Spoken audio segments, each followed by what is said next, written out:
నామంలో మీ అందరికీ శుభములు తెలియజేస్తున్నాను. నిన్న మనం ఏం చూసాము అనంటే దేవుని రాజ్యమును గురించినటువంటి సువార్త ప్రకటించాలి అన్న విషయాన్ని చూసాం. నిన్న మనం ఏం చూసాము అనంటే మన ప్రభువుకు కలిగినటువంటి ప్రత్యక్షత, మన ప్రభు అయినటువంటి యేసు క్రీస్తుకు ఉన్నటువంటి ఈ పరిశుద్ధాత్మ యొక్క అభిషేకము ఏమిటి అనంటే, ఆయన ప్రభువు ఆత్మ నా మీద ఉన్నది, బీదలకు సువార్త ప్రకటించుటకై ఆయన నన్ను అభిషేకించెను, చెరలో ఉన్న వారిని విడుదలకును, గ్రుడ్డి వారికి చూపును కలుగునని ప్రకటించుటకును, నలిగిన వారిని విడిపించుటకును, ప్రభువు హితవత్సరము ప్రకటించుటకును ఆయన నన్ను పంపియున్నాడు అన్న విషయాన్ని మనం చూసాం. అదే దేవుని యొక్క లేకపోతే ప్రభు అయినటువంటి యేసు క్రీస్తు శరీరముగా పిలువబడినటువంటి మనము, ఆయన తల మీద ఆయన మనకు శిరస్సుగా ఉన్నాడు అన్నటువంటి సత్యమును ఎరిగినటువంటి మనము, ఆయనను అభిషేకించినటువంటి పరిశుద్ధాత్ముడు ఏ విశాల దర్శనము కోసం, ఏ విశాలమైనటువంటి దృక్పథం కోసం ఆయనను అభిషేకించాడో అదే అభిషేకపు నూనె, అదే అభిషేక తైలము సహోదరులు ఐక్యత కలిగి ఉండుట ఎంత మేలు, ఎంత మనోహరము. అది అహరోను తల మీద పోయబడి తన గడ్డము మీదుగా కారి తన చొక్కాయి అంచుల వరకు, అంటే మొత్తము శరీరాన్ని నింపేటటువంటి, మొత్తము శరీరాన్ని తడిపేటటువంటి పరిశుద్ధాత్ముని యొక్క అభిషేకమును గురించి మనం మాట్లాడుకుందాం. పరిశుద్ధాత్ముని యొక్క అభిషేకము కారణంగా మన ప్రభు అయినటువంటి యేసుక్రీస్తు తండ్రి కుమార పరిశుద్ధాత్ములుగా తను తాను బయలుపరుచుకున్నటువంటి ఏకదేవుని యొక్క ఈ ప్రణాళికను మనం అర్థం చేసుకునే ప్రయత్నం చేద్దాం. ఆ ప్రణాళికలో నువ్వున్నావు, ఆ ప్రణాళికలో నేను ఉన్నాను. ఆయన శరీరములో భాగముగా మనము ఆయన పనిని, ఆయన మనకి ఇచ్చినటువంటి ఈ బృహత్తరమైనటువంటి కార్యాన్ని, ఆయన రాజ్య స్థాపనను గురించి మాట్లాడుకోబోతున్నాం. ప్రభు అయిన యేసు క్రీస్తు మరి మొట్టమొదటిసారిగా తన పరిచర్యలోనికి రావటానికి ముందు ఇదే లూకా సువార్త 4వ అధ్యాయంలో ఆయన అభిషేకం గురించి మాట్లాడుకున్నాం. ఈ 4వ అధ్యాయంలోనే 4వ వచనం నుంచి కనుక మనం చూసినట్లయితే ఆయన అంటున్నాడు, మొదటి వచనం నుంచి, యేసు పరిశుద్ధాత్మ పూర్ణుడై యోర్ధాను నది నుండి తిరిగి వచ్చి 40 దినములు ఆత్మచేత అరణ్యములో నడిపింపబడి అపవాది చేత శోధింపబడెను. ఆ దినములలో ఆయన ఏమీయూ తినలేదు. అవి తీరిన తరువాత ఆయన ఆకలిగొనగా అపవాది, నీవు దేవుని కుమారుడవైతే రొట్టె అగునట్లు ఆ రాతితో చెప్పుమని ఆయనతో చెప్పెను. అందుకు యేసు, మనుష్యుడు రొట్టె వలన మాత్రమే కాదు జీవించడు అని వ్రాయబడి ఉన్నదని వారికి ప్రత్యుత్తరం ఇచ్చెను. అప్పుడు అపవాది ఆయనను తీసుకొని పోయి భూలోక రాజ్యములన్నిటినీ 1 నిమిషములో ఆయనకు చూపించి, ఈ అధికారమంతయు నీ రాజ్యముల మహిమని నీకిత్తునని, అది నాకు అప్పగింపబడి ఉన్నది, అదెవనికి నేను ఇవ్వగోరుదునో వానికిత్తును, కాబట్టి నీవు నాకు మ్రొక్కితివా, ఇదంతా నీదగునని ఆయనతో చెప్పెను. నీ దేవుడైన ప్రభువుకు మొక్కి ఆయనను మాత్రమే సేవింపవలను అని వ్రాయబడి ఉన్నదని వాడికి ఉత్తరము ఇచ్చెను. పిమ్మట ఆయనను యెరూషలేమునకు తీసుకుని పోయి దేవాలయ శిఖరమునకు నిలబెట్టి, నీవు దేవుని కుమారుడవైతే అక్కడ నుండి క్రిందికి దూకుము, నిన్ను కాపాడుటకు నిన్ను గూర్చిన తన దూతలకు ఆజ్ఞాపించునని నీ పాదముప్పుడైనను రాతికి తగులకుండా వారు నిన్ను చేతులతో ఎత్తుకొందురు అని వ్రాయబడి ఉన్నదని వాడితో చెప్పాను. అందుకు యేసు, నీ దేవుడైన ప్రభువును శోధింపవలదు అని చెప్పబడి ఉన్నదని వానికి ప్రత్యుత్తరమిచ్చెను. అప్పుడు యేసు ఆత్మ బలముతో గలిలయకు తిరిగి వెళ్ళెను. ఆయనను గూర్చిన సమాచారము ఆ ప్రదేశమందంతటయు వ్యాపించెను. ఆయన అందరి చేత ఘనత నుండి వారి సమాజ మందిరములలో బోధించుచు వచ్చెను. పరిశుద్ధాత్ముడు ప్రభు అయిన యేసు క్రీస్తు యొక్క పరిచర్య, ప్రభు అయిన యేసు క్రీస్తు యొక్క రాజ్య విస్తరణను గురించినటువంటి సువార్త ప్రకటించడానికి ముందు ఆయనకు ఇచ్చినటువంటి తర్బీదు, ఆయనకు ఇచ్చినటువంటి అభిషేకం, ఆయనను నింపినటువంటి తన సన్నిధి, ఆయనకి ఇచ్చినటువంటి ప్రతి రంగములోనూ ఏ విధముగా ఆయన వాక్య బలము చేత సాతానును ఎదిరించాలి, వాక్య బలము చేత సాతాను యొక్క దుర్గములను పడద్రోయాలి, వాక్య బలము చేత ఈ దేవుని రాజ్యమునకు వ్యతిరేకముగా వచ్చే ప్రతి ఆలోచనను చెరపట్టి క్రీస్తు పాదాల దగ్గరికి, అంటే స్వయంగా తన పాదాల దగ్గరికి వాక్య బలము చేత తీసుకుని రావాలి అన్న విషయాన్ని నేర్పిస్తూ చెప్పినటువంటి మాట. మార్కు సువార్త 1వ అధ్యాయం మార్కు సువార్త 1వ అధ్యాయం ఇవే మాటలను అక్కడ మనం చూస్తాం. మరియు నీవు నా ప్రియకుమారుడవు, నీ యందు నేను ఆనందించుచున్నానన్న ఒక శబ్దము ఆకాశం నుండి వచ్చిన వెంటనే పరిశుద్ధాత్మ ఆయనను అరణ్యములోనికి త్రోసికొని పోయెను. ఆయన సాతాను చేత శోధింపబడుచు అరణ్యములో 40 దినములు అడవి మృగములతో నుండెను. మరియు దేవదూతలు అనుదినము ఆయనకు పరిచర్య చేయుచుండిరి. యోహాను చెరపట్టబడిన తరువాత యేసు కాలము సంపూర్ణమయ్యున్నదని, దేవుని రాజ్యము సమీపించియున్నదని, మారు మనస్సు పొంది సువార్త నమ్ముడని చెప్పి దేవుని సువార్త ప్రకటించుచు గలిలయకు వచ్చాడు. 2 సందర్భాలలోనూ అదే మాటలు. కానీ లూకా ఒక సందర్భంలో ఇవ్వనటువంటి డీటెయిల్స్, ఇవ్వనటువంటి ఎక్కువ వివరాలు లూకా ఇస్తున్నట్లుగా మనం చూస్తాం. యేసుక్రీస్తు ప్రభువు ఆయన అభిషేకింపబడటానికి, ఆయన చెరలో ఉన్న వారిని విడిపించటానికి, గుడ్డి వారికి కన్నులు ఇవ్వటానికి, బీదలకు సువార్త ప్రకటించటానికి, దేవుని రాజ్య సువార్త ప్రకటించటానికి, తన మసీహత్వాన్ని లేకపోతే తన క్రీస్తు తత్వాన్ని ప్రకటించుకోవటానికి వచ్చినట్లుగా దేవుని వాక్యము చెబుతా ఉంది. అయితే చాలాసార్లు ఈ యేసు క్రీస్తును క్రీస్తుగా మనకు పరిచయం చేసినటువంటి, ఈ లోకానికి ఇచ్చినటువంటి తండ్రిని గురించి మనం వింటాం. అలాగే ఈ లోకం కోసం తన ప్రాణాన్ని స్వచ్ఛందంగా పెట్టి స్వచ్ఛందంగా తీసుకున్నటువంటి కుమారుడు, ఆ రాజు గురించి మనం అప్పుడప్పుడు వింటాం. కానీ సువార్తలో, దేవుని రాజ్య సువార్తలో భాగమైనటువంటి, దేవుని రాజ్య సువార్తకు పునాది మరియు దేవుని రాజ్య సువార్తకు కొనసాగింపు మరియు దేవుని రాజ్యమును నిత్యత్వములో నిర్మించి తన తండ్రికి ఇచ్చేటటువంటి పరిశుద్ధాత్మను గురించినటువంటి మాటలు చాలా తక్కువగా సంఘములో వింటాం.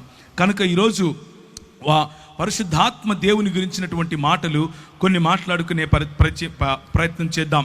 బైబిల్ పరిశుద్ధాత్మ దేవుణ్ణి ఒక వ్యక్తిగా పరిచయం చేస్తుంది. ఒక వ్యక్తి అంటే అస్తిత్వం కలిగి ఉండాలి, స్పృహ కలిగి ఉండాలి, చేతన కలిగి ఉండాలి, ఆలోచన శక్తి కలిగి ఉండాలి, స్వయం నిర్ణయాలు చేయగలగాలి, భావనలు కలిగి ఉండాలి. అలాగే ఒకరితో ఒకరు సంబంధాలు చేసుకోగలిగినటువంటి సోషల్, లేకపోతే ఒకరితో ఒకరు సంబంధాలు చేయగలిగినటువంటి వ్యక్తిత్వం కలిగి ఉండాలి. దాన్నే స్వచిత్తం, భావనలు మరియు ఆలోచన దృక్పథం అని పిలవచ్చు. ఇలా అన్ని రకాలైనటువంటి ఒక వ్యక్తికి ఉండాల్సినటువంటి అన్ని గుణ లక్షణాలు పరిశుద్ధాత్మ దేవునికి ఉన్నట్లుగా బైబిల్ గ్రంథం మనకు తెలియజేస్తూ ఉంది. పరిశుద్ధాత్మని యొక్క కార్యకలాపాలు గనుక మనం చూస్తే, ఆయన మరి ఎఫెసీయులకు రాసిన పత్రిక 2వ అధ్యాయం 18వ వచనం ప్రకారం దేవుని వద్దకు మార్గం సరళం చేస్తాడు, పరిచర్య నిమిత్తం అభిషేకిస్తాడని ఇంతవరకు మనం లూకా సువార్త 4వ అధ్యాయం 18వ వచనంలో చూసాం. అలాగే మనకు దేవుని రాజ్యము పట్ల నిబద్ధత ఉంది, దేవుని యేసు క్రీస్తు పట్ల నిశ్చయత ఉంది అన్నటువంటి మాటను రోమీయులకు రాసిన పత్రిక 8వ అధ్యాయం 15వ వచనం ప్రకారం మనకు గుర్తు చేస్తాడు. అలాగే 2వ పేతురు 1వ అధ్యాయం 20 నుంచి 21 ప్రకారం ఆయనే స్వయంగా మనకు వాక్యమును రచించి ఇచ్చాడని, ఆయన ప్రోత్సాహము లేకపోతే ఆయన ప్రేరేపణ ద్వారా మాత్రమే మనకు ఈ లేఖనము ఇవ్వబడిందని దేవుని వాక్యము చెబుతా ఉంది. అలాగే ఇలా చూసుకుంటూ పోతే విశ్వాసులకు జన్మనిస్తాడని, ఆయన పరిచర్యకు పిలుపునిస్తాడని, ఆయనే శుద్ధీకరిస్తాడని, ఆయనను మృతులలో నుండి లేపేవాడని, ఇలా చెప్పుకుంటూ పోతే పరిశుద్ధాత్మునికి దేవత్వము ఉన్న ప్రతి విషయములు, తండ్రికి ఉన్నటువంటి ప్రతి గుణలక్షణం, కుమారుడికి ఉన్నటువంటి ప్రతి గుణలక్షణం మరి పరిశుద్ధాత్మ దేవునిలోనూ మనం చూస్తాం. ఆయనను కేవలం ఒక శక్తిగా, ఆయనను కేవలం ఒక వీచే గాలిగా, ఆయనను కేవలం ఒక అగ్నిగా, ఆయనను కేవలం ఏదో ఒక వస్తువుగా చూడటం కాదు, ఆయన ఒక వ్యక్తిగా మనకు దేవుని వాక్యం పరిచయం చేస్తోంది.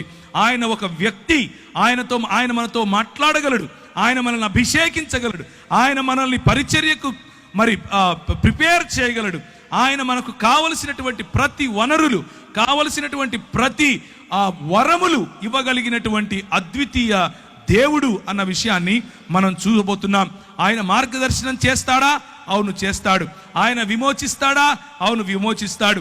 ఆయన మన ఆత్మీయ జీవితాన్ని నిర్మిస్తాడా? అవును నిర్మిస్తాడు. ఆయన పాపమును ఒప్పుకోలు చేయించి నీతి పట్ల మనకు మారు మనసు అనుభవం ఇస్తాడా? అవును ఆయనే ఇస్తాడు. ఇలా చూసుకుంటూ పోతే ఎన్నో గుణ లక్షణాలు, మన రక్షణ కొనసాగింపు, చివరికి మనం మహిమలో చేరేంత వరకు కూడా పరిశుద్ధాత్ముని యొక్క పని మన హృదయంలో జరగకపోతే, పరిశుద్ధాత్ముని యొక్క పని మన సంఘములో జరగకపోతే, పరిశుద్ధాత్ముని యొక్క పని మన కుటుంబాలలో జరగకపోతే, మనము దేవుని కృప నుండి సంపూర్ణముగా దూరమైన వారిలో తప్పకుండా ఉంటాము అన్న విషయాన్ని మీకు గుర్తు చేస్తున్నాను. అయితే నా జీవితంలో జరిగినటువంటి ఒక సంఘటనను మీకు చెప్తాను. ఒకానొక సమయంలో, లేకపోతే నేను మా నాన్నగారు క్రైస్తవులు కాదు, కానీ మా అమ్మ క్రైస్తవురాలు. మా అమ్మ ఎక్కువగా క్యాథలిక్ సంఘాలకు వెళ్ళేది. నేను క్యాథలిక్ సంఘాల్లోనే మా పేరు పెట్టారు, క్యాథలిక్ సంఘాల్లోనే మేము ఎదిగాను. ఆ తర్వాత గుండ్లు కొట్టించుకుంటూ తిరిగే టైప్, అంటే వేలాంకనికి వెళ్ళటం, ఇలాంటి పరిస్థితి.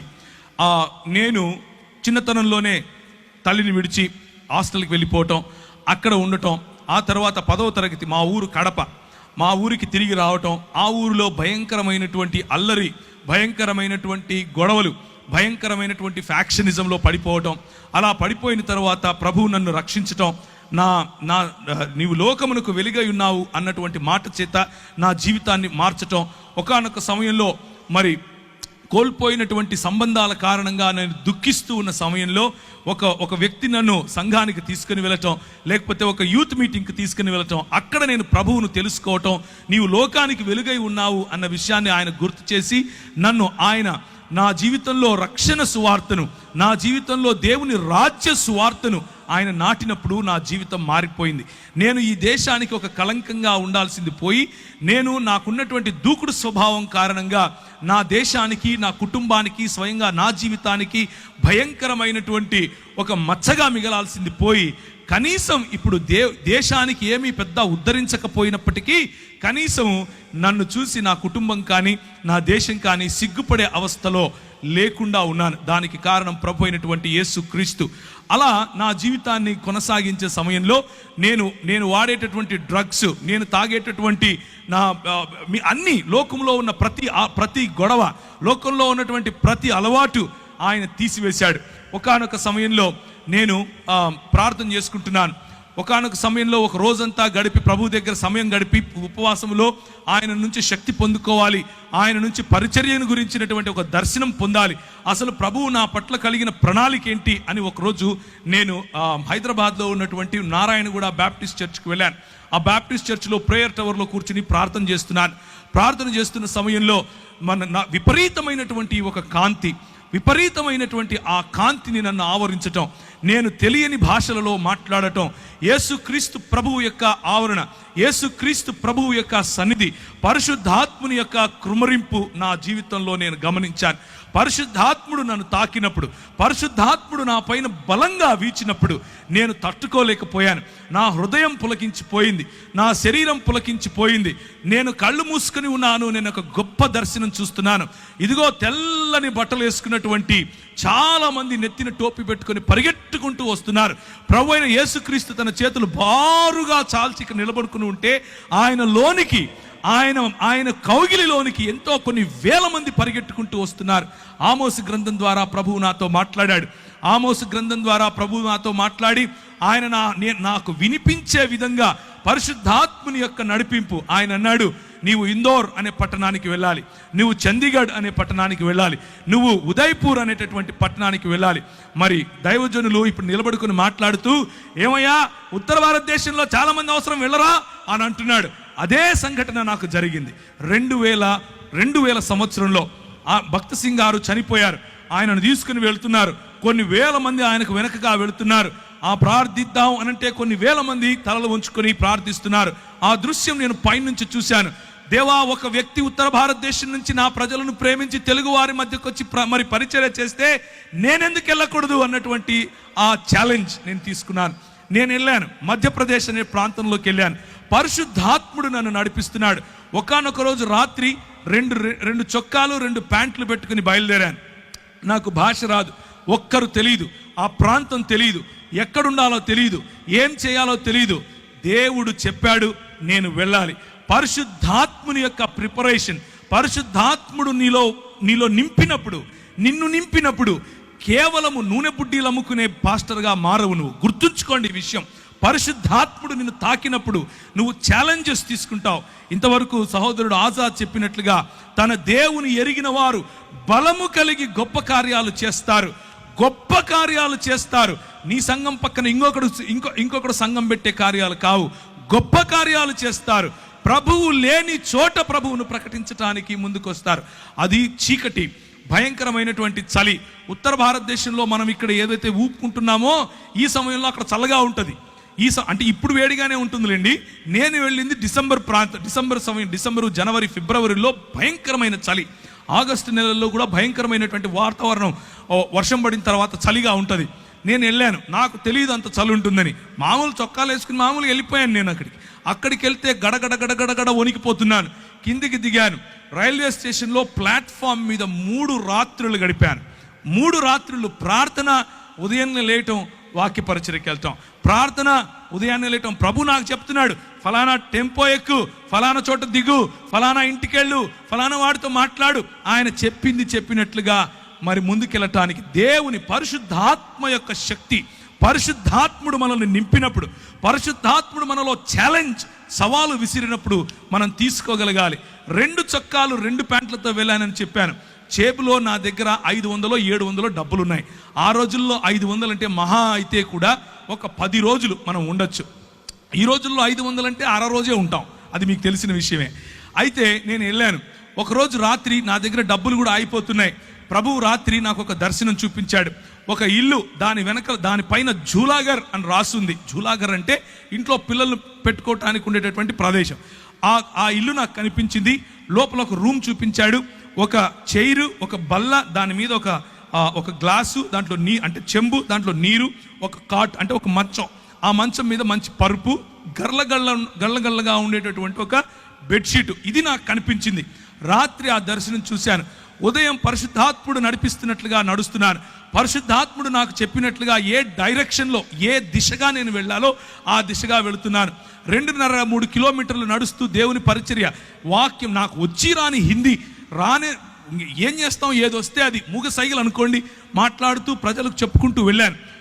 ఒక చోట ప్రభు దిగమన్నాడు. దిగి చూస్తే ఎదురుగా అదే ఇల్లు కనిపిస్తోంది. దేవునికి స్తోత్రం కలుగును గాక. ఆ ఇంటికి వెళ్ళి తలుపు తట్టు అన్నాడు. నేను ఆ ఇంటికి వెళ్ళి తలుపు తట్టాను. అది జైన్లు ఉండేటటువంటి ఇండ్లు. అంటే ఆ ఇంట్లో వాళ్ళు జైన మతాన్ని వాళ్ళు అనుసరిస్తారు. ఆమె వచ్చి ఏం కావాలి అని అడిగింది, హిందీలో, తెలుగులో కాదు. నాకు ఏం లేదండి, రూమ్ కావాలి అని అడిగాను. అవునా అని పైనుంచి కిందికి చూసి, పైన ఒక రూమ్ ఉంది చూసుకోపో అంది. పైకి వెళ్ళాను. పైకి వెళ్ళంగానే అదే మంచం, అదే గళ్ళగా ఉండే బెడ్షీటు, అదే చైరు, అదే టేబుల్, అదే చెంబు, నీళ్లు నింపబడినాయి. కిందికి వచ్చాను. అమ్మ నాకు సరిపోతుంది, నేను తీసుకుంటాను అన్నాను. డబ్బులు ఇవ్వండి. నా దగ్గర డబ్బులు లేవు అన్నాను. ఏం చేస్తారు మీరైతే? ఓరా బయటికి అంటారు. ఆమె అన్నది, ఎప్పుడు ఇస్తావు అంది. ఒక 10-15 రోజుల్లో ఇచ్చేస్తానమ్మా అన్నాను. మీరు ఒప్పుకుంటారా? ఏ ఊరు నీది అంది. హైదరాబాద్ నుంచి వచ్చానమ్మా అన్నాను. డబ్బులు ఉన్నాయా జేబులో తినడానికి అంది. లేవమ్మా అన్నాను. ఎదురుగా ఒక మెస్ ఉంది, దాంట్లోకి వెళ్ళి భోజనం చేయి, నా పేరు చెప్పు అంది. కడుపు నిండా భోజనం, ఉండటానికి స్థలం. ప్రభువు ఇచ్చిన మాటను, ప్రభువు ఇచ్చిన అభిషేకాన్ని మనము నమ్మి ఒక కాలు వేస్తే ఆయన మనల్ని ఎప్పటికీ కించపరచడు. 11 సంవత్సరాలు అదే ఊరిలో ఉన్నాను. 11 సంవత్సరాలు భీలు, బిలాల, కోయ, గోండు ఇలాంటి వాళ్ళు, బారేలా, తెలియని భాషలు, నాకు తెలియని భాషలు, నేను ఎప్పుడూ వినని భాషలు, నాకు హిందీయే రాదనుకుంటే అక్కడ ఎన్నో ట్రైబల్ భాషలు, అన్ని భాషల్లో దేవుని వాక్యం పరిచయం చేశాను. భాషల వరము ప్రభు ఇస్తాడు. దేవునికి స్తోత్రం కలుగును గాక. భాషల వరం ఇస్తాడు. చేతులు వేసి ప్రార్థించినప్పుడు స్వస్థతలు చేస్తాడు.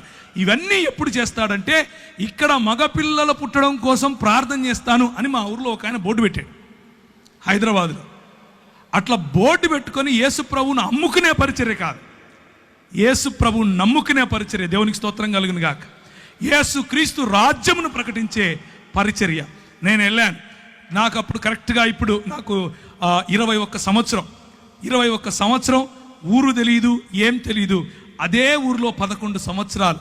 నేను 2011లో తిరిగి హైదరాబాద్కు తిరిగి వచ్చాను.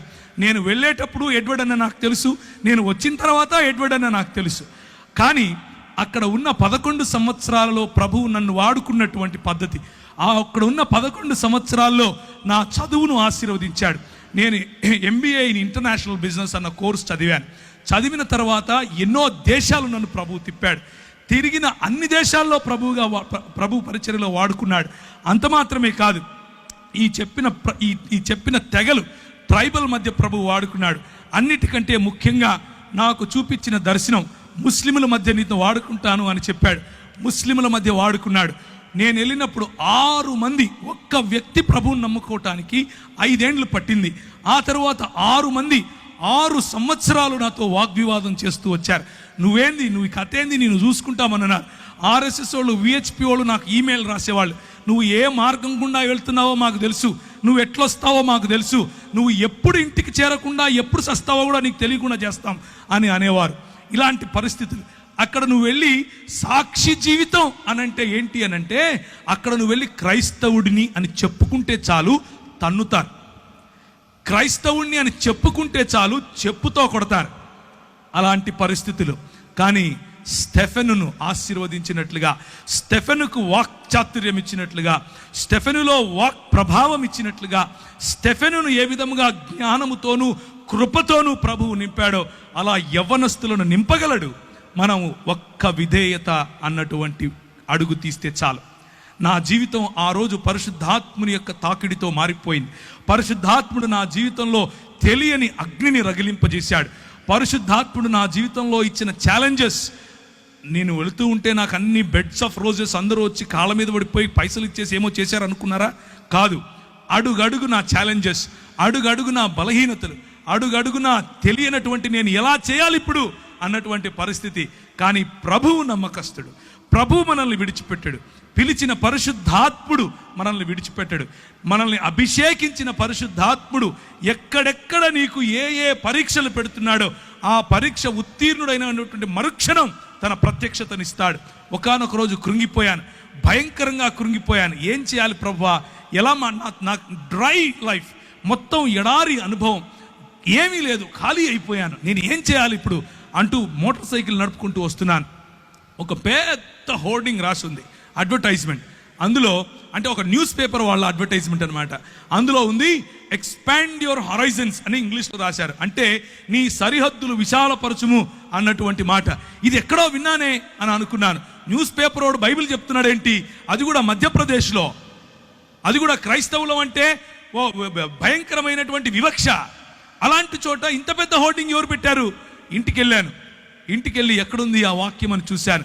యెబ్బేజు చేసిన ప్రార్థనను ప్రభువు చూపించాడు. నా సరిహద్దులను విశాలపరచుము అని ఆయన చేసినటువంటి ప్రార్థన నాలో ఒక అగ్నిని తిరిగి ప్రభు ఇవ్వటానికి ఆ వాక్యం సహాయపడింది. నేను ఎందుకు ఈ మాటలు చెప్తున్నాను అనంటే, పరిశుద్ధాత్ముడు రియల్, పరిశుద్ధాత్ముడు నిజమైనటువంటి దేవుడు. పరిశుద్ధాత్ముడు మనతో మాట్లాడగలడు. పరిశుద్ధాత్ముడు మనల్ని తాకగలడు. పరిశుద్ధాత్ముడు మనకు శక్తినివ్వగలడు. కొంతమంది పరిశుద్ధాత్ముని పేరట చేసే గారడీల కోసం మీరు ఆయనను నిజమైన దేవుణ్ణి మర్చిపోకండి. కొంతమంది చేసే గారడీల కారణంగా పరిశుద్ధాత్ముని వెక్కిరింపులకు పాలవుతున్నాడు. కానీ నిజానికి ఆయన నీతిని న్యాయమును జరిగించు దేవుని రాజ్య స్థాపనకు నిన్ను వాడుకోగలడు.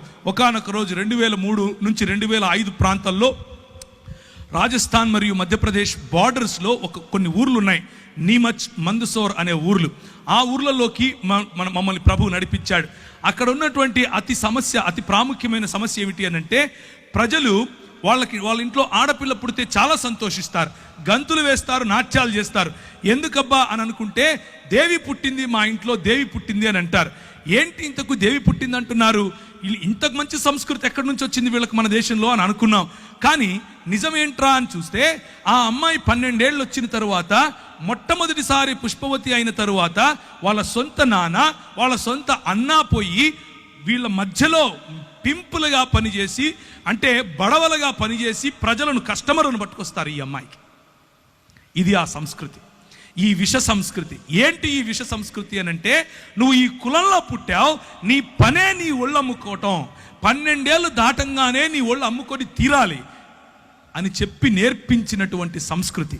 ఆ సంస్కృతిలో మేము అక్కడ ఉన్నటువంటి గవర్నమెంట్ అధికారుల దగ్గరికి వెళ్ళాం కొంతమందిని కలిసి. అయ్యా, మరి ఇలాంటి బాచడా మరియు బేడియా అనే సమాజాలు ఉన్నాయి, వారి మధ్య వెలుగు లేదు, వారి మధ్య విద్య లేదు, వారి మధ్య పడుపు వృత్తి ఉంది, తెలియనటువంటి రోగాలు, సెక్షువలీ ట్రాన్స్మిటింగ్ డిసీజెస్ ఎన్నో వస్తున్నాయి, ఎలా చెయ్యాలయ్యా అని అంటే ఆయన అంటాడు, అది వారి కర్మ.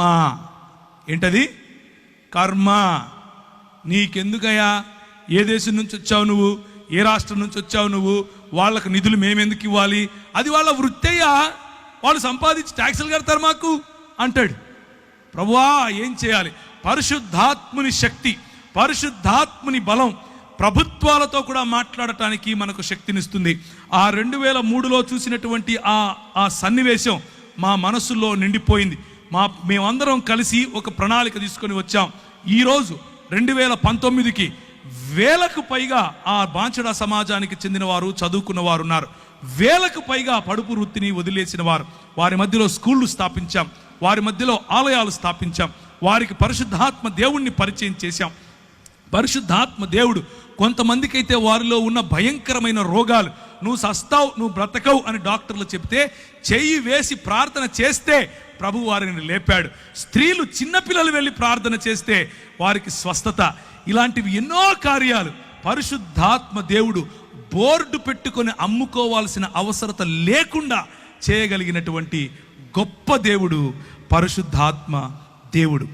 ఆయన 3 రకాలుగా ప్రభు అయిన యేసు క్రీస్తుకు మరి అపవాది చేసినటువంటి పరీక్షలో గెలవటానికి అధికారం, లేకపోతే గెలవటానికి సామర్థ్యాన్ని ఇచ్చాడు.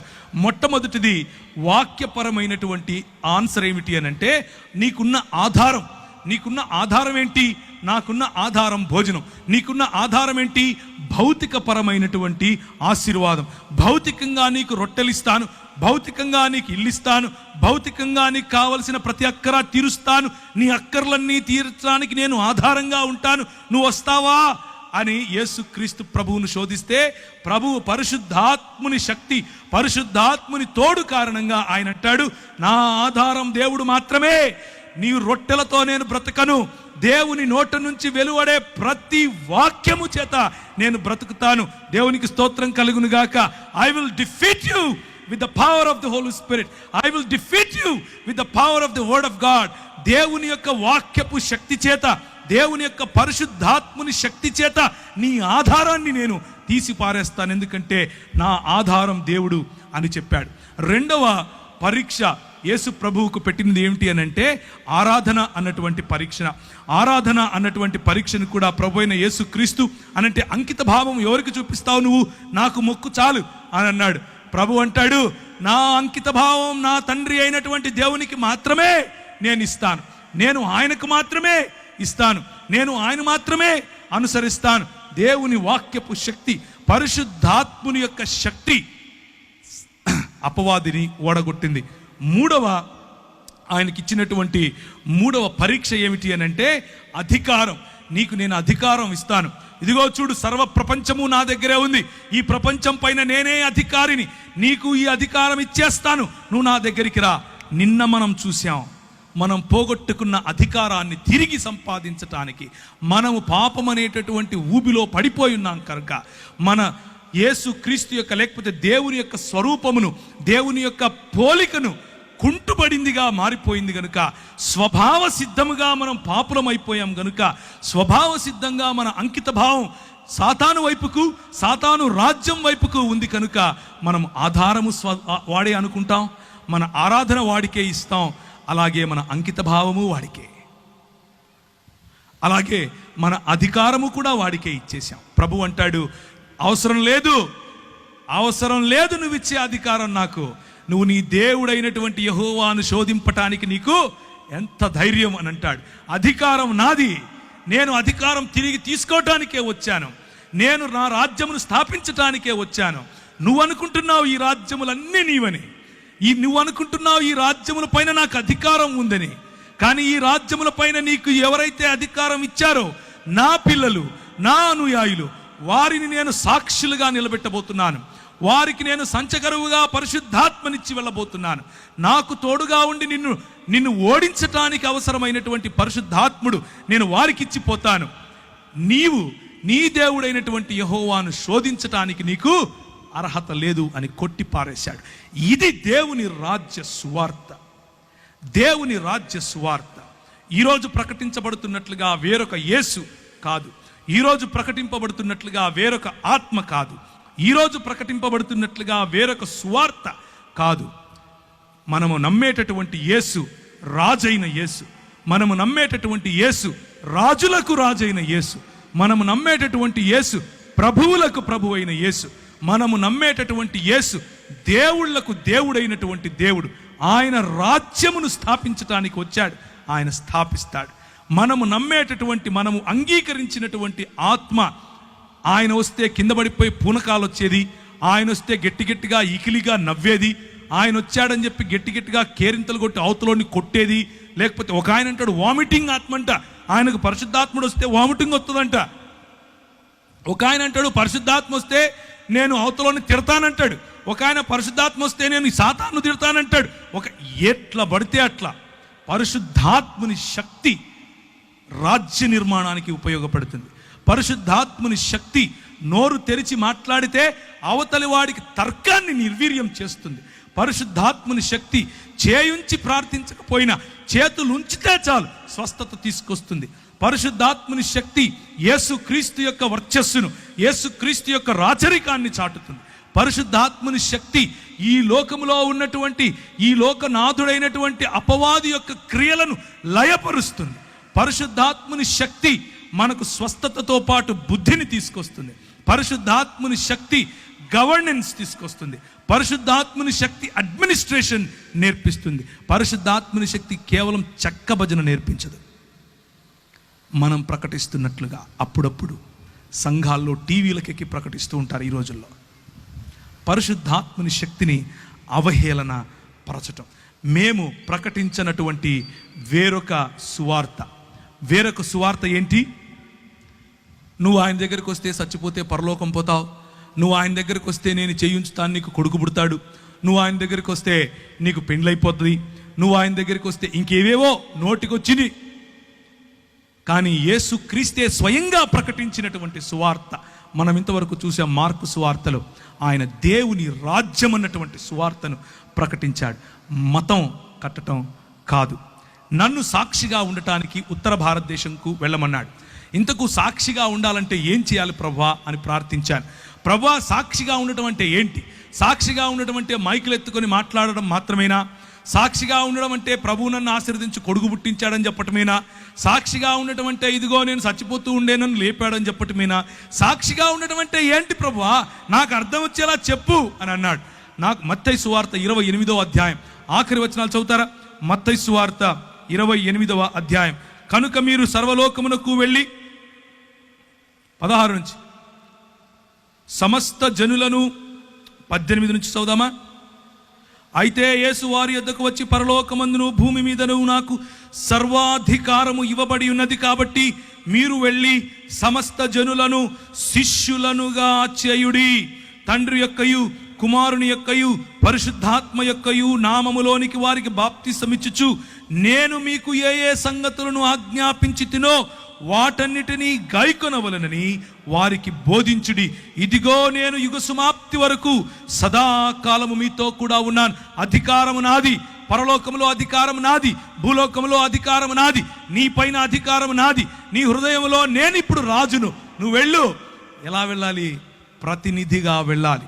నువ్వు మాట్లాడింది నేను మాట్లాడినట్లుంటుంది, నువ్వు చేయి పెడితే నేను చేయి పెట్టినట్లుగా ఉంటుంది, నువ్వు పలికితే నేను పలికినట్లుగా ఉండాలి, నీ ప్రవర్తన నా ప్రవర్తన లాగా ఉండాలి. నీ సాక్ష్యం అంటే నోరు తెరిచి ఒక మాట చెప్పి బయట జీవితంలో ఇంకొక జీవితం కాదు సోదరులారా. సాక్ష్యముగా జీవించటం, సాక్షిగా జీవించటం అనంటే ఆయన పరిచర్యను కేవలము మతపరమైనటువంటి 4 గోడల మధ్య మాత్రమే పెట్టటం కాదు ప్రియులారా.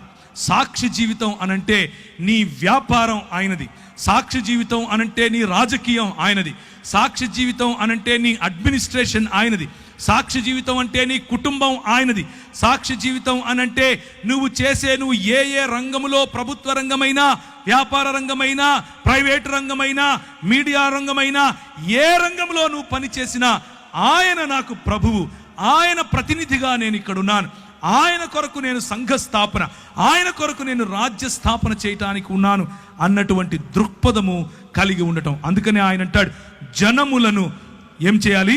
శిష్యులనుగా చేయాలి.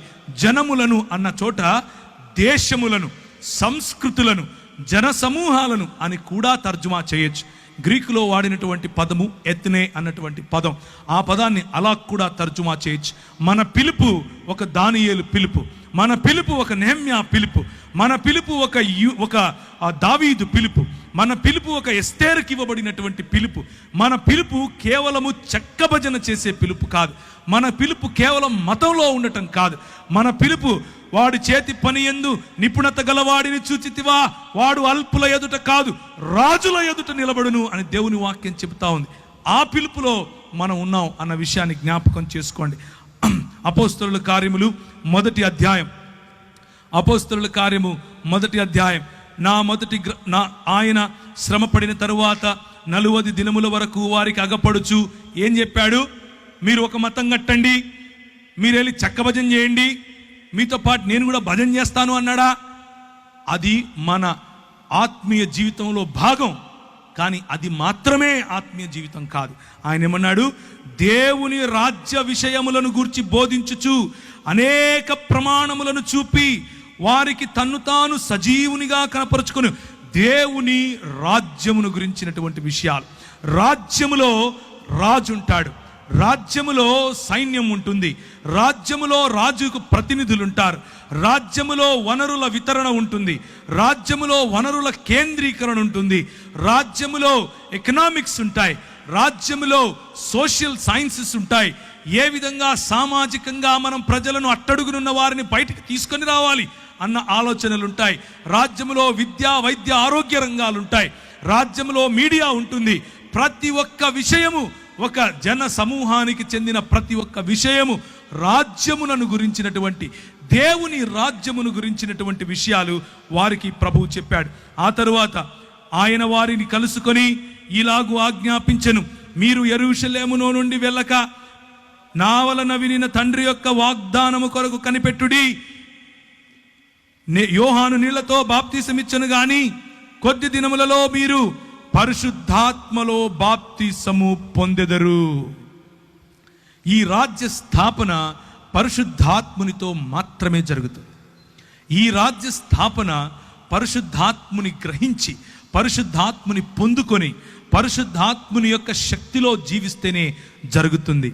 మన సొంత శక్తికి చేత కాదు, మన సొంత ఆలోచనలకు చేత కాదు, మన సొంత జ్ఞానముతో నిర్మించలేం. పరిశుద్ధాత్ముడు దిగి రావాలి, పరిశుద్ధాత్ముడు దిగి వస్తాడు. కాబట్టి వారు కూడి వచ్చినప్పుడు, ప్రభువా, ఈ కాలమందు ఇశ్రాయేలుకు రాజ్యమును మరలా అనుగ్రహిస్తావా? ఇంకా మనోళ్ళు ఏం ఆలోచిస్తున్నారు? రాజ్యం అంటే మాకు ఇంకా ఇశ్రాయేల్ రాజ్యం అనుకుంటున్నారు, రాజ్యం అంటే ఇంకా 4 గోడల మధ్య అనుకుంటున్నారు, రాజ్యం అంటే ఇంకా భౌతికం అనుకుంటున్నారు. ప్రభు అంటాడు, ఎందుకయ్యా తొందరపడతారు? మీరు అనుకున్న రాజ్యం వేరు, నేను చెప్పే రాజ్యం వేరు. మరలా అనుగ్రహిస్తావా అని ఆయన అడుగగా, ఆయన కాలములను సమయములను తండ్రి తన స్వాధీనము పరచుకొని ఉన్నాడు, వాటిని తెలుసుకొనుట మీ పని కాదు. ఆయన పరిశుద్ధాత్మ మీ మీదికి వచ్చినప్పుడు మీరు శక్తి నొందెదరు గనుక మీరు యెరూషలేములోను యూదయ సమరయ దేశముల యందంతటా భూ దిగంతముల వరకు నాకు సాక్షులై ఉంటారు. ఎవరు సాక్షులై ఉంటారు? ఎవరు దేవుని శిష్యులుగా ఉంటారు? ఎవరు యేసు ప్రభువు యొక్క ప్రతినిధులుగా ఉంటారు? పరిశుద్ధాత్ముని పొందుకున్నవారు, పరిశుద్ధాత్ముని నీడలో నడవాలనుకున్నవారు, పరిశుద్ధాత్ముని యొక్క వరములను పొందినవారు, పరిశుద్ధాత్ముని యొక్క ఫలమును జీర్ణించుకున్నవారు, పరిశుద్ధాత్ముని యొక్క ప్రేరణలో నడవాలని కసిగా ఉన్నవారు. అలాంటి వారు యేసు ప్రభువు యొక్క ప్రతినిధులుగాను శిష్యులుగాను ఉంటారు. భక్త కోటి భక్తులుగానే ఉండిపోతారు. మనము ఏ జాబితాలో ఉండాలో మనము నిర్ణయించుకోవచ్చు. సాక్షులై ఉంటారు. ఎలా సాక్షులై ఉంటారు? 2వ అధ్యాయం. అప్పుడు వేగముగా వీచు బలమైన గాలి వంటి ఒక ధ్వని, 2వ వచనం, ఆకాశము నుండి అకస్మాత్తుగా వారు కూర్చుండి ఉన్న ఇల్లంతయు నిండెను. మరియు అగ్నిజ్వాలల వంటి నాలుకలు విభాగింపబడినట్లుగా వారికి కనబడి వారిలో ఒక్కొక్కరి మీద వ్రాలగా అందరూ పరిశుద్ధాత్మతో నిండిన వారై ఆ ఆత్మ వారికి వాక్శక్తిని అనుగ్రహించిన కొలది అన్య భాషలలో మాట్లాడసాగిరి. కొందరైతే వీరు క్రొత్త మద్యముతో నిండి ఉన్నారని అపహాస్యము చేసిరి. ప్రియమైనటువంటి దేవుని సంఘమా, పరిశుద్ధాత్ముని యొక్క తాకిడి, పరిశుద్ధాత్ముని దిగి వచ్చినప్పుడు, ప్రజలు మన జీవితాల్లో జరిగేటటువంటి కార్యాలు చూసినప్పుడు, మన వాక్ శక్తిని చూసినప్పుడు, మన జీవితాల్లో కలిగినటువంటి పరిశుద్ధత పట్ల కసిని చూసినప్పుడు, మన జీవితాల్లో న్యాయం పట్ల మనకు వచ్చినటువంటి ఆ మక్కువను చూసినప్పుడు, కనికరాన్ని ప్రేమించాలి అన్నటువంటి విలువలు చూసినప్పుడు, అయ్యో అట్టడుగున ఉన్నాడే వీడు కుష్ఠరోగి, వీడిని కాల్చేద్దాం, లేకపోతే ఇసుక తెన్నుల్లో తీసుకెళ్లి పూడ్చేద్దాం, వీడిని తాకొద్దు, వీడి వల్ల కష్టం అని అనుకున్నప్పుడు పరిశుద్ధాత్ముని యొక్క నింపుదల, పరిశుద్ధాత్ముని యొక్క ప్రేరణ. ఒక విలియం కేరీ గారికి వాడిని హత్తుకోమని చెప్పింది. ఒక గ్రాహం స్టెయిన్స్ గారికి వాడిని ఎత్తుకొని ఇంటికి వెళ్ళమని చెప్పింది. తీసుకుని వెళ్ళారు. పరిశుద్ధాత్ముని యొక్క శక్తి కుష్ఠరోగాన్ని సైతం జయించగలదు. కేవలము చేయి ఉంచి ప్రార్థించటమే కాదు, చేత్తో అన్నం పెట్టగలదు, వాడి పుండ్లను తుడవగలదు, వాడి కట్లు కట్టగలదు. ప్రజలు చూసి అనుకుంటారు వీడు తాగొచ్చాడు అనుకుంటారు, బుద్ధి లేదు వీడికి అనుకుంటాడు. ఏం చదువుకున్నాడు, ఏం చేస్తున్నాడు, ఎక్కడుండాలి, ఎక్కడికి వచ్చాడు, వారికి అర్థం కాదు. లోకానికి ఈ విలువలు అర్థం కావు. లోకానికి ఈ విలువలు ఎందుకు అర్థం కావు అనంటే, అన్నీ విడిచి సంపాదన మీద పడురా, లోకాన్ని దేశాన్ని దోచుకోరా అని లోకం నేర్పిస్తే, నీ సంపదను విడిచి, నీ వనరులను వితరీకరించి, నీ వనరులను వికేంద్రీకరించి, నీ వనరులను పంచిపెట్టి నీ ప్రజలను ప్రేమించు అని ప్రభువు చెప్తాడు. హత్తుకోలేని వారిని హత్తుకోమంటాడు, చూడలేని వారిని చూడమంటాడు. అదే నీ పిలుపు అని అంటాడు. 36వ వచనం, మీరు సిలువ వేసిన ఈ యేసునే దేవుడు ప్రభువుగాను క్రీస్తుగాను నియమించాడు. మొట్టమొదటి సువార్త ఏంటా సువార్త?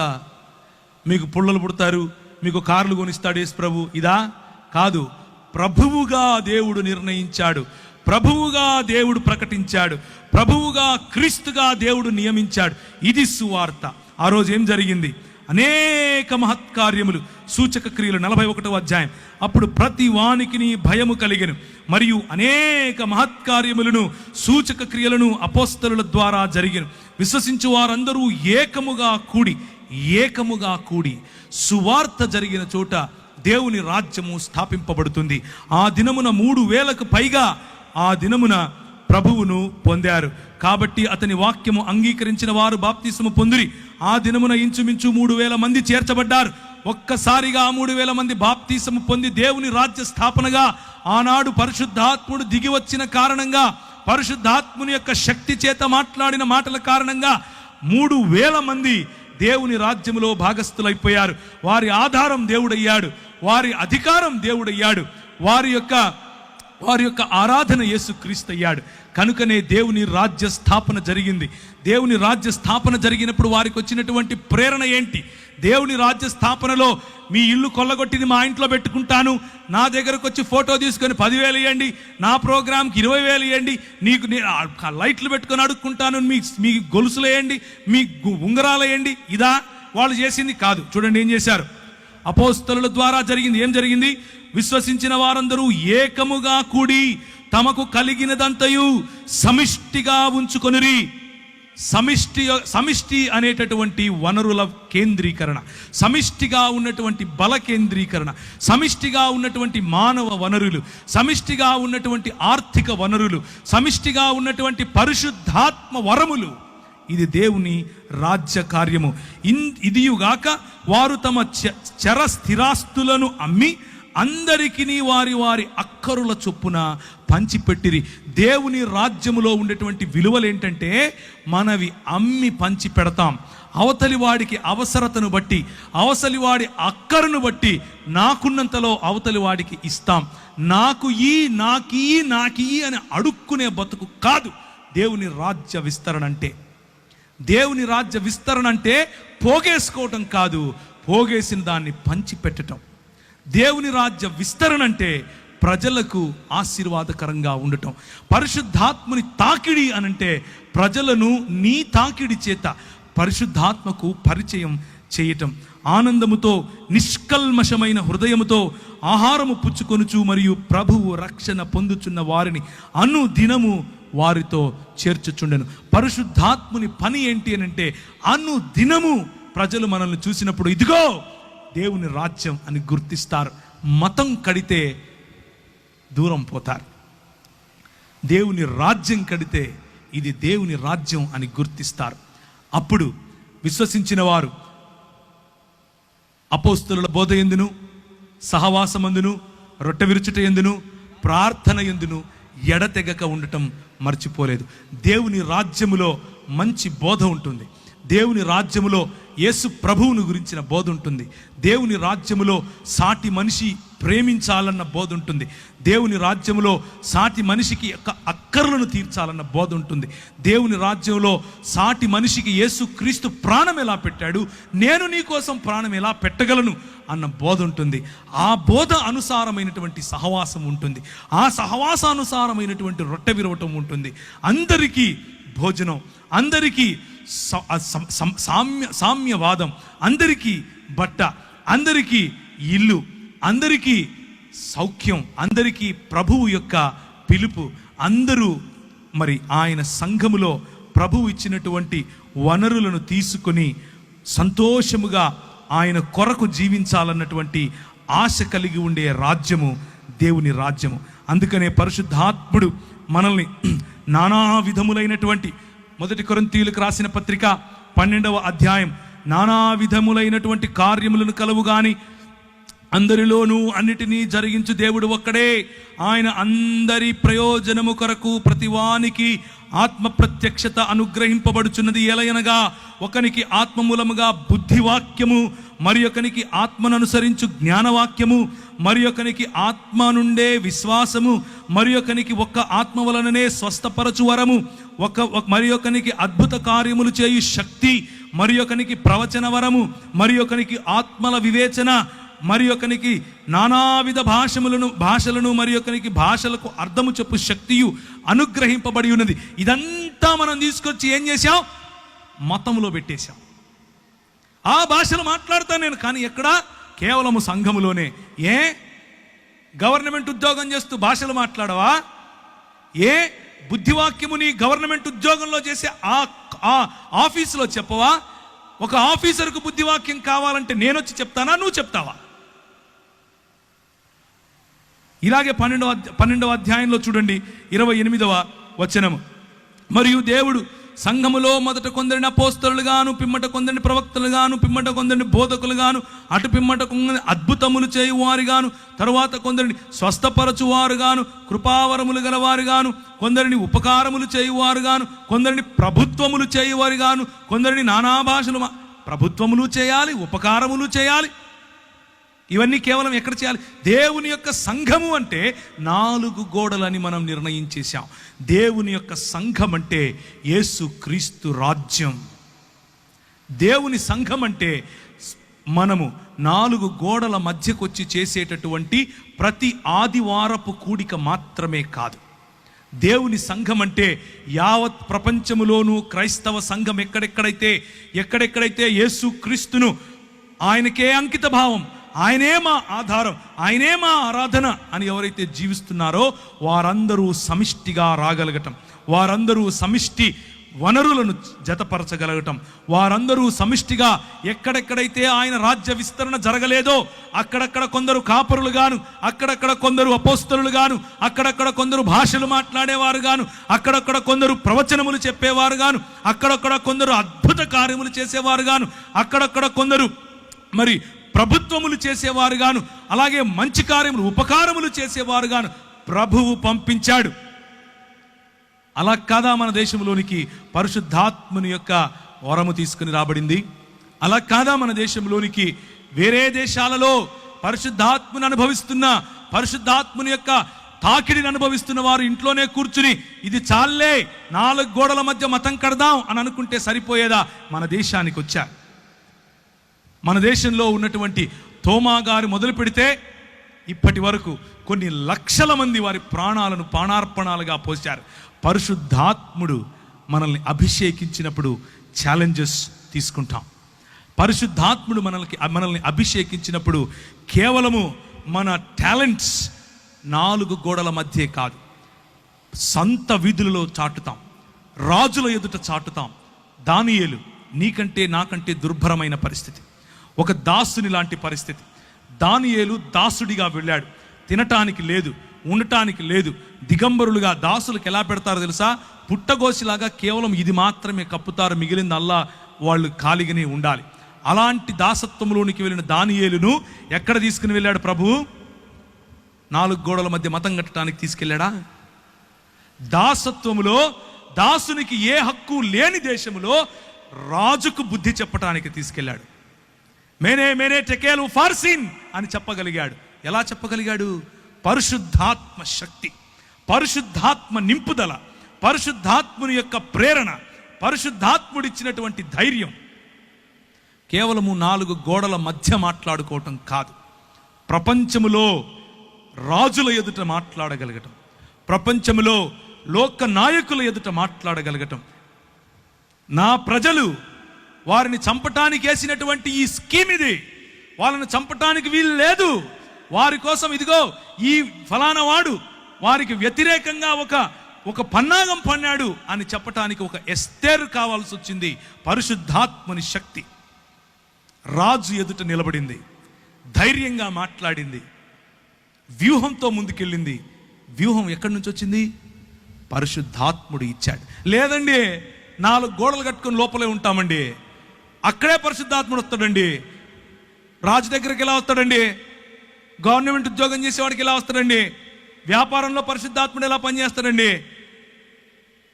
ప్రియమైనటువంటి క్రైస్తవ సంఘమా, పరిశుద్ధాత్ముని డబ్బాలో పెట్టడానికి నువ్వెవడు, నేనెవడు?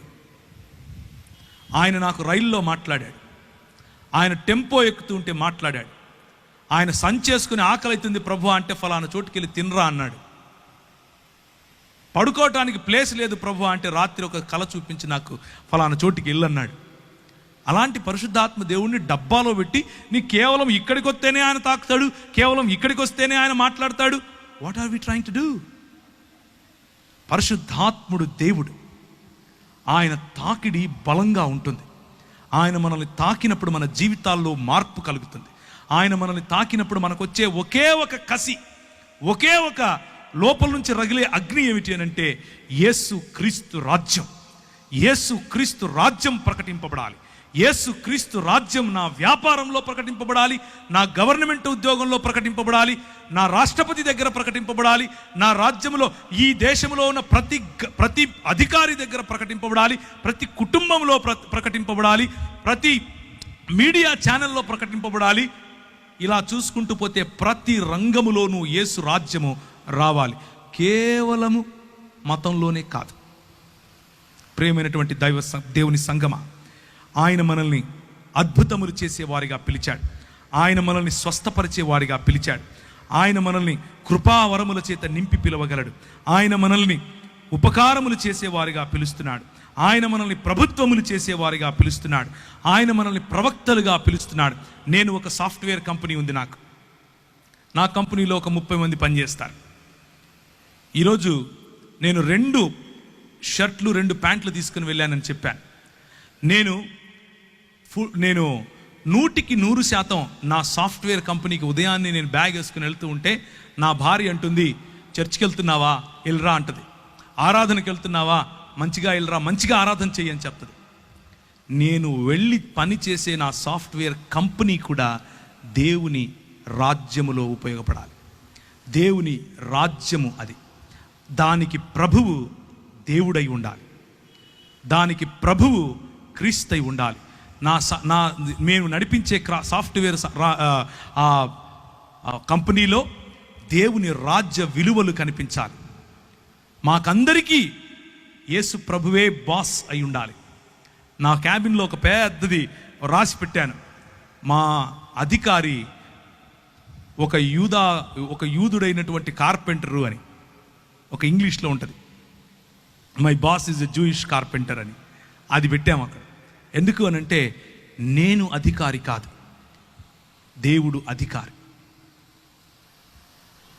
నా ఉద్యోగం, నా సంపాదన, దాంట్లో 10 రూపాయలు ఇచ్చేస్తాను, 100 రూపాయలు సంపాదించి నా పని అయిపోయింది అని చేతులు దులుపుకొని వెళితే భక్తుడు అంటారు.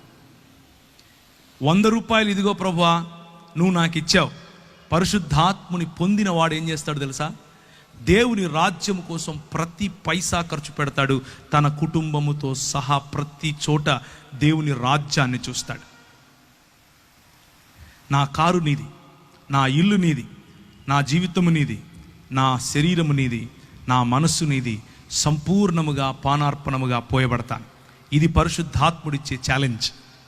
ఇది పరిశుద్ధాత్ముని పిలుపు. పరిశుద్ధాత్ముడు పిలిస్తే ఇలా పిలుస్తాడు. కేవలం గెంతులేసి చప్పట్లు కొట్టేసి ఇంటికి వెళ్ళిపోయి మతంలో బతుకుతాను అని అనుకుంటే all the best to you brother, చాలా సంతోషం, భక్తుడిగా ఉండిపో, నిన్నెవరు కదిలించక్కర్లేదు. కానీ పరిశుద్ధాత్ముడు కదిలిస్తే ఏం చేస్తాడో తెలుసా? ఒక స్టెఫెనును లేపుతాడు. పరిశుద్ధాత్ముడు కదిలిస్తే ఏం చేస్తాడో తెలుసా? ఒక పౌలును లేపుతాడు. పరిశుద్ధాత్ముడు కదిలిస్తే ఒక శీలను లేపుతాడు. పరిశుద్ధాత్ముడు కదిలిస్తే ఒక తిమోతిని లేపుతాడు. పరిశుద్ధాత్ముడు కదిలిస్తే ఒక తీతును లేపుతాడు. ప్రతి ఒక్కరూ వారి జీవితాన్ని పానార్పణాలుగా పోశారు. నేను మాత్రం మతంలోనే ఉంటానని అనుకుంటే all the best, all the best brother. కనుక సంఘ స్థాపన, అడ్మినిస్ట్రేషన్, నెహెమ్యా దేవుని రాజ్య నిర్మాణములో ఎవరితో మాట్లాడాడు? కేవలము సినగోగుల్లోకి వెళ్ళి కూర్చుని పరిశుద్ధాత్మని అభిషేకం వచ్చేసిందని చెప్పేసి ప్రార్థన చేసుకుని ఇంటికి వచ్చేసాడా? నో. పరిశుద్ధాత్ముని తాకిడి, పరిశుద్ధాత్ముని యొక్క శక్తి, పరిశుద్ధాత్ముని ఆయన పొందిన తరువాత, పరిశుద్ధాత్ముడు ఆయనలో పనిచేసిన తర్వాత ఆత్మవశుడై రాజుతో మాట్లాడాడు. తాకీదులు తీసుకుని బయలుదేరాడు. అరబ్బులు ఆయన దగ్గరికి వచ్చినప్పుడు సన్బల్లుటు ఆయనను చూసి అరబ్బులతో కూడి సన్బల్లుటుతో సహా ఆయనను మాక్ చేసినప్పుడు, ఆయనను నిందించినప్పుడు ఒక చేత ఖడ్గం పట్టాడు, ఇంకొక చేత తాపి పట్టాడు. దేవునికి స్తోత్రం కలుగునుగాక. నువ్వు చేసే పని దేవుని రాజ్యము నిర్మించాలి. నీ ఆలోచన దేవుని రాజ్యాన్ని నిర్మించాలి. నీ దృక్పథాలు దేవుని రాజ్య నిర్మాణం చేయాలి. ఒక నెహెమ్యా మనకు కావాలి, ఒక దానియేలు మనకు కావాలి, ఒక ఎస్తేరు మనకు కావాలి, ఒక స్టెఫెను మనకు కావాలి, మనకు ఒక ఎజ్రా కూడా కావాలి. ఎజ్రా కేవలము వాక్య పరిచర్య చేశాడు, పనిగా చేశాడు, పరిచర్యగా చేశాడు, కసితో చేశాడు. అలాంటి వారు మనకు కావాలి. ఆ దైవజనులు మనల్ని ఆశీర్వదించాలి, ఆ దైవజనులు మనకు ముందు నడిపించాలి. కానీ అంత మాత్రం సరిపోతుందా? వారు కావాలి, దానియేళ్ళు కావాలి, నెహెమ్యాలు కావాలి, రాజరికము చేసేటటువంటి దావీదులు కావాలి,